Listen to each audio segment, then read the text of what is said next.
Carl and Liam here from Games, Brains and Head-Banging Life, gbhblofficial.com for sure. And it's, of course, we are Afraid of the Dark. Episode 8, The Tale of the Nightly Neighbours, directed by Jacques Payette and written by Chloe Brown. So, familiar writer, unfamiliar director. It should be pointed out early, this is Betty Ann's second story.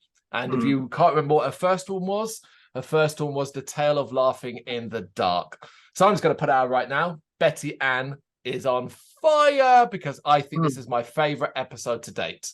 Yeah, she's got a pretty decent track record compared to some of the other ones. And I'm quite interested to keep a tally, actually, to see who tells the most stories overall. That'd be quite interesting. Particularly when it comes to a tier ranking, because eventually, when we've done the entire show fully, we could then individualize each character's stories and sort of see from there. But yeah, this is a strong story for me. And I realized afterwards it was because this is a children's version, a young person's version of Fright Night. And Fright Night is one of the best vampire movies ever made. So exactly. I mean, I got the Fright Night vibes, but I don't know about you, but I also got the Burbs. I kind of got that sort of vibe as well, which is fairly similar. But again, you know, it's a very classic story, isn't it? Yeah, and it's condensed nicely and gets through it. So yeah, cast first. We've got Susanna Shibib as Emma Toll, Noah Godfrey as Day Toll. Now, I had to look into that because they said it on the screen and I was like, Day. And I was like, nah, it's got to be a nickname. But no, it's legitimately people. Day as in D-A-Y. Day, twice. What is with the writing for the weird names in this show? Definitely had some unusual names so far. Then we get Harriet Dove as Mrs. Toll, Johnny Keyworth as Mr. Mitchell, Carl Aliaki as Mr. Braun, Francois Robinson as Mrs. Braun, and Johnny Morena as Lex. So big cast. Everybody gets something to do here.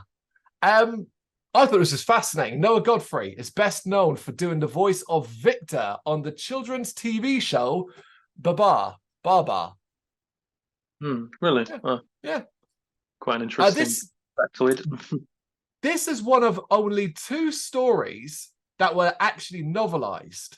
So 2 alone Are You Afraid in the Dark stories were novelized, and this is one of them. The other was The Tale of the Cutter's Treasure, and the book's plot contained several scenes that the show didn't have enough time to do, so they were then written into the book. Well, I had no idea that any of them were written down in any way, so that's quite interesting, Yeah, interesting that as well. And just because it's an obvious one, but there is a black and white horror movie being shown in the background in this. And of course, ladies and gentlemen, it is the same one or one of three maybe, that are regularly shown in every horror movie because you can get away with it. It is, of course, Night of the Living Dead. Good old public domain. Everybody does it. Everybody does it. If it's not that, it tends to be Nosferatu as well. Exactly, yeah. Easy, innit? Okay, of course, we begin at the campsite with Kristen asking one of the dumbest questions I think I've heard in the show yet. Why do people always tell scary stories at nighttime? It is like, really, Kristen, really? She reckons that if they're really scary, they should just be as scary during the daytime. This turns into a debate about when a story is scary and what the difference a night makes. I mean, since the dawn of time, man, it's been scared of the dark. That's it. It's Betty Ann's turn for a story, and Eric complains because some of her stories in the past have been gross and boring. I was outraged today. Shut up, Eric! What are you talking about, you mug? Well, his time to come in some soon-to-come future episodes. So we'll see how he does. Frank makes a crack about Eric being gross and boring, which makes Kiki laugh. And then Betty Ann submits the story for the approval of the Midnight Society, except for Eric. And this is, of course, the tale of the nightly neighbors. It begins with a teenager named Day Toll watching Night of the Living Dead. And his older teenage sister Emma sneaks up from behind and scares him. Emma mocks Day for watching too much TV, suggesting he go outside more. And then looking at the window, she notices new neighbors, 2 adults and a young boy, moving in, though it's very late at night. And this is the Fright Night vibes I got immediately. Well, that's the exact opening, isn't it? Literally. Exactly that. Yep, it's Charlie looking out of his window. That's odd. New neighbors moving in this late at night. Yeah, but I was going to ask also, like, just based on the title alone, did you immediately go vampires straight away? Is that what came to your mind? Were you thinking like, oh, this is going to be something completely left field?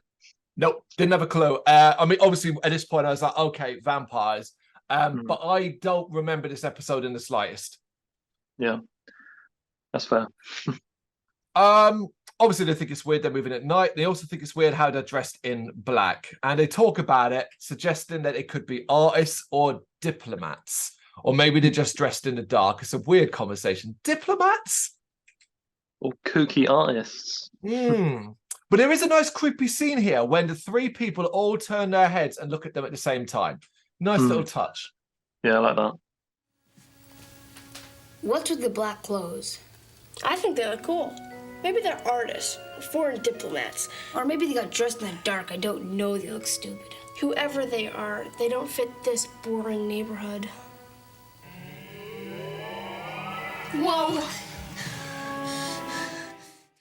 Sometime later, Emma and Day talk to a delivery man who's delivering a big crate to the new neighbors. And it's really heavy, and he is too. Emma and Day claim they just came over to say hi to their new neighbors. And while talking to the delivery man, learned that the new people, Mr. and Mrs. Brrraaains, apparently came from Ukraine. Yeah. Yeah. And apparently the crates hold refrigerators all away from their home country. I mean, that's just stupid. You know, there's no logic to that. It's like you wouldn't, yeah. Those fridges have been in the family for generations. How do you know? Maybe they're really perfectly attached to them. Yeah, maybe it is like one of those like old electronics that last forever, because like modern day electronics fall apart quickly. Yep. As they're not home, he leaves the crates in the driveway, which apparently he was instructed to do. But Emma notices the garage is open and the car is there, so they must be home. And it's like, people can go out without taking their car, Emma. That does not prove they're home. Yeah, I know. How dare they go out for a walk or something? Yes. But then we get the most dated reference I think we've seen today. Up to this point, Are You Afraid of Dark has been pretty good at not feeling too dated. But now she suggests that there may be their KGB agents who took off when the Soviet Union crumbled. And you're like, that's an early 90s reference, if ever there was one. Yep. As they arrive home, the mother is rushing out as she is late. She backs into the elderly local mailman, Mr. Mitchell, who isn't feeling very well. How rude is the mum here? She knocks into him, knocks over to him, kind of doesn't really apologize and doesn't help him, and then just rush off. So I was like, oh my God, that's so rude. No matter how late you are, you'd be like, I'm really sorry, help him pick up his letters and so on. Yeah, I agree. The kids end up doing it, and Emma notices he has a bandage on his neck. And apparently he's already met the new neighbors. They came over to his house to visit him. And coincidentally, after they did, it was the same night he started feeling sick. This is one of those awkward scenes where he's saying things that he doesn't feel natural, but they need to get this exposition out. They need to kind of move the story on fast. It feels awkward. It's like, that's quite a weird way to say and put things and whatnot. Yeah, like clearly you're coming across kind of strange here, dude. You okay? Yeah, I just got a touch of something. I'm as weak as a kitten. Well, the mail must go through. Have you met the new neighbors yet? Oh, yeah. They stopped by my house the other night just to get acquainted. That's the night I'll never forget. Why, were they strange or something? No, it's the night I started getting sick. I hope I can shake it off. We jump back to the Midnight Society. Betty Ann continuing the story, explaining that Emma began to keep a careful eye on the Brrraaains, watching them every chance he could. This is a good example of when they do actually use the jump back to the Midnight Society cleverly. By doing it here and keeping it like very brief, and then having the voice of a Betty Ann, we move forward in a certain predetermined amount of time. It could have been a week, it could have been 2 weeks. But by doing that, it's almost like a fade out.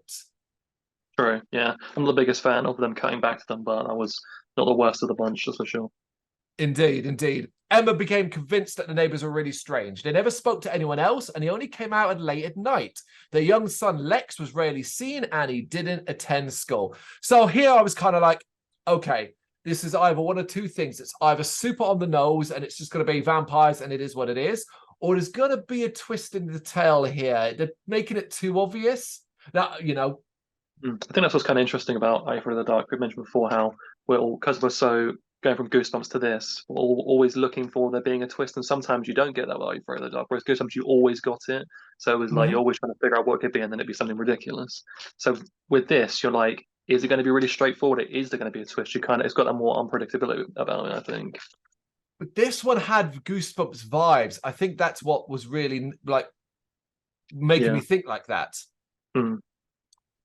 Oh, where are we up to? Where are we up to? One evening, Emma's taken out the garbage and she's startled when Lex appears out of nowhere and he asks her if he could come in and play. She tells him it's too late. He simply says, okay, maybe some other time, and then leaves. Great acting by this young child here. He is the creepiest thing. I mean, the makeup's great to make him look pale and all that, but a very, very emotionless reaction and face and how he speaks, I really was like, that's good. Yeah, nailed it. Hello. Can I come in and play? It's kind of late. Maybe some other time.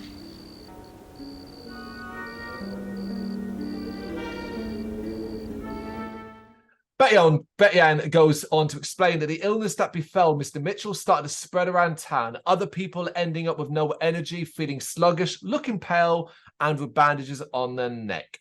Then, while asleep, Emma's window opens wide and smoke billows in. She sees Mr. Braun rise up, come in, and get ready to bite her neck. Of course, this is a dream, but again, ladies and gentlemen, have you seen Salem's Lot?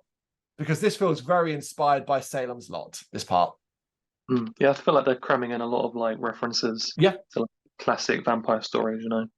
I 100% agree. It wouldn't surprise me if it was like take a little bit here, take a little bit there, and see how we could turn it into a kid's show. Yeah.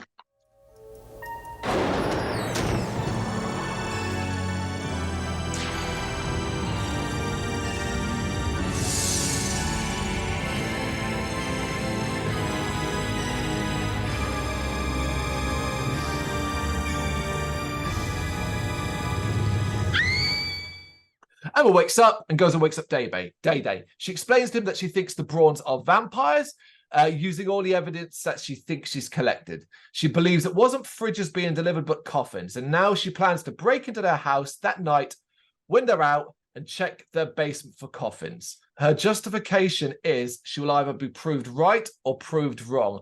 And you know what? I'm cool with this. Like, go in. It's not going to be probably difficult to get into that basement in this quiet street. And you're either right or you're wrong. And that's it. Right? Yeah. Yeah, I agree, actually. Back to the Midnight Society, and everyone is having a drink that just happens to be red and discussing the story. It's one of those pointless cuts. Yeah. Back to the story as Emma is garlicked up and reminding Day about the vampire rules involving entry to our house. So she talks obviously about don't invite them into our home. So we don't really go any further with vampire rules, but I'm going to presume that this story is based around the traditional vampire rules. For sure. Emma sneaks into the Brrrains' basement through a window, and it's very dark inside and cluttered. We now cut between Emma and Day in what is a phenomenally well done sequence of cuts, because with Day, the doorbell goes, and he answers to find the Brrrain family outside. So you're like, okay, this is good. They introduce themselves and ask to come in. Day nervously, and without really thinking about it, invites them in, but quickly rescinds it. And I was like, does that work? Can you be like, come in? No. And like, you know? I don't even know, to be honest. Never seen it tried before. Well, vampire rules are confusing as fuck. A lot of them, take them all with a pinch of salt. You can... For every Fright Night that I adore, I love a movie like 30 Days of Night, which is a totally different style of vampire. But then I also have a lot of love for Interview with a Vampire. Again, a very different vampire, There's a lot of variety in the genre.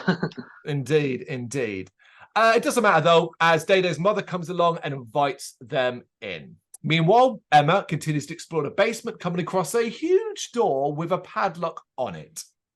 So, yeah, basically, that's what we're doing. Every 10 to 15 seconds, we cut between the two scenes. The Brrrains explain that since they moved here, Lex, their young son, hasn't been very well. They also say that they work at a hospital studying the emergency healthcare system as paramedics.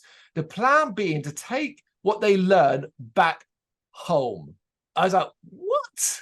That is, I don't know if that's good or bad. It's like, it makes sense, but it doesn't, it makes you cry. And here's the thing, watching this and in now time, it works. But like, I'm like, you're making Ukraine sound like it doesn't have like good healthcare and stuff. You know what I mean? Like, like a war-torn country. I don't know how, you know. But like, obviously some countries do have more like technological advancements in things like that than others do. That's just like, that is usually how it works. So I don't know. There obviously some kind of made, you know, there are strange illnesses out there. Like, you wouldn't really necessarily question it, I don't think. But yeah, you're right. I think to a certain degree it does work. The only thing I would say, and allow me to get political here, but man, maybe don't go to America to study their healthcare system as an example. Yeah, that's actually a great point. And we do get a fun pun here, reference, as the father, Mr. Braun, says, it's fascinating work, but sometimes a little bloody. Boom. Back in the Braun's basement, Emma finds a chest freezer, but it is padlocked, and that weirds her out. She attempts to crack the lock open and check what's inside, and I was a bit like, wow, of course she can totally do that, right? Yeah. The Brauns are getting ready to leave as Lex needs some rest. Day tries to stall, asking them to stay longer to play some video games with Lex. They refuse. Mr. Braun promises they'll be back again now that they've been invited. So you get a nice little sinister. Sounds super friendly, but in the context of what we are seeing, just as a threat. It's a threat. Keeps you guessing, doesn't it? Mm-hmm. It's getting late, Day. Don't worry, Day. Now that we've been invited, I promise you we'll be back.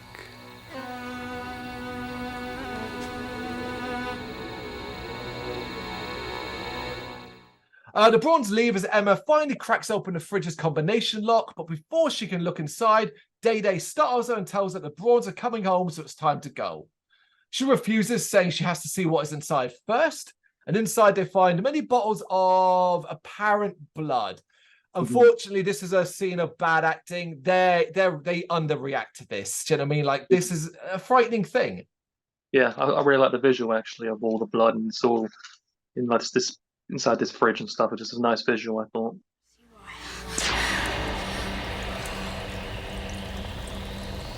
What is it?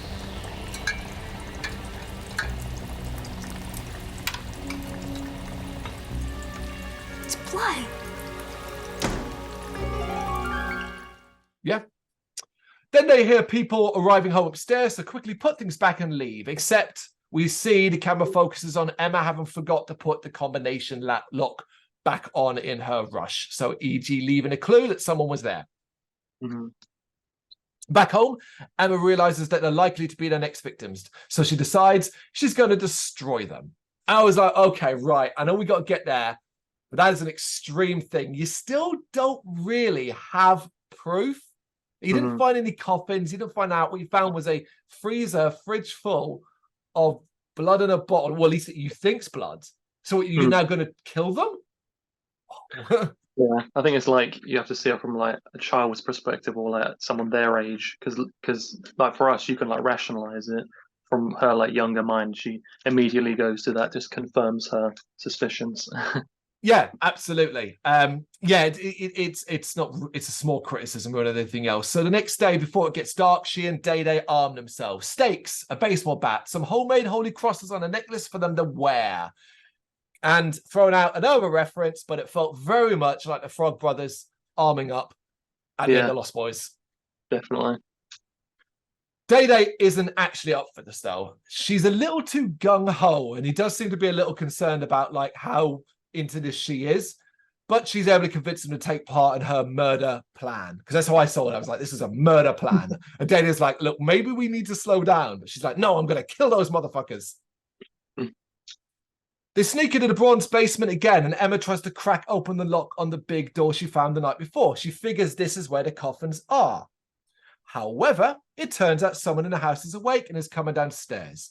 It turns out that Mr. Braun, the two teens hide. He somehow doesn't see them under a table, with Emma quite clearly partially sticking out from underneath it.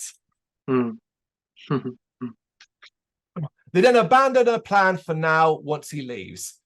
Coming out of the basement window, they run into the Brrrains who are leaving their garage. So much for being vampires. Emma tries holding out her cross necklace to Mrs. Brrrain, but she just laughs. And Mr. Brrrain explains that the schedule have changed. Hello, children.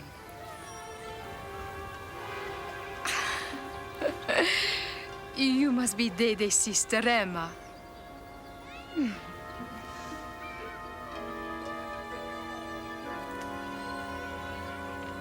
I thought you worked at night. We did, but the schedule changed, thank goodness. Dede asks about the big box they were carrying, and they reveal it has blood in it. They've been storing extra units for the hospital. What? The hospital's like, yeah, we don't have room for this. Can you take it home and put it in your fridge? I don't think that's right. Might have convinced a child, like I said.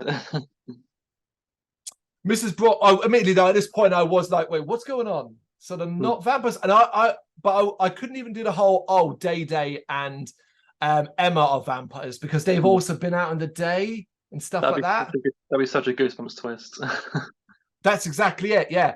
Mrs. Brrrain then asks, since Lex still isn't feeling very good, if he could come over and play video games with Dede that night. And Dede agrees and invites him over.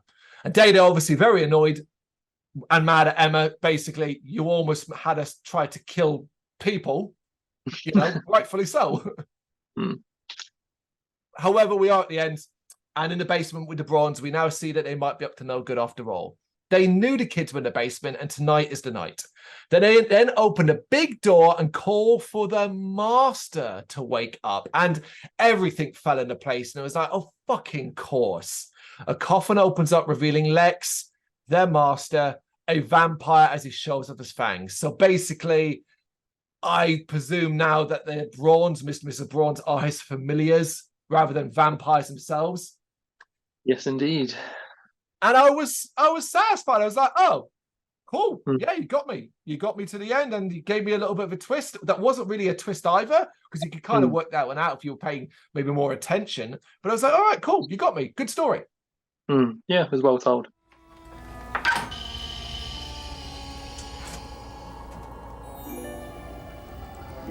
Wake up, Master. The sun is gone. You'll feel better soon, Master. You've been invited in by new victims. You are wise in coming to this country. There is so much more fresh blood here. And no one believes that a little boy can be a vampire.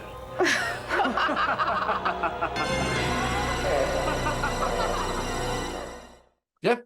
And we end with the Midnight Society, Betty Ann ending the story with this line. With ghosts and ghouls, there are no rules, but a vampire's bite only comes at night. Someone hasn't seen Blade. Totally. Everyone is impressed, and the meeting ends with them putting out the campfire by pouring in a cups of red juice onto it. A nice little visual. Yeah, this is a very strong episode. And like I said, maybe it wouldn't be if I didn't have a lot of love for the constant movies that's referencing. It's referencing, as you said already, some of the most classic, beloved vampire entries in it, from Lost Boys to Salem's Lot to Fright Night. That's a good little collection there, and it's done it in a clever way where it still feels quite horror-based, but it's still aimed at a younger audience. I really liked it. Yeah, I think like I've obviously said already, it has that familiarity to other vampire movies. So for me, that made it like a little bit predictable in a way. Obviously, like the ending is not like completely predictable. If you're paying attention to stuff, maybe like you said, you could figure out. But it's kind of like, if you've seen those movies, that kind of like made me not quite as interested in it as maybe I would have been had I not been super familiar with those. Even though it's like it's done really well for the fact. But then it's kind of like I put my brain to the side and was like, okay, this is for kids. And like you said, I think they did a good job of taking those types of stories and adapting it for something that kids can consume. And I thought the acting for it was really good, and there's definitely intrigue with the mystery at hand. And I thought everything unfolded really well, considering the length of this episode. They condense everything really well. Got a nice pacing to it. Thought there's some amusing one-liners as well. So as like a total package for that type of story for kids, yeah, I do think it is effective.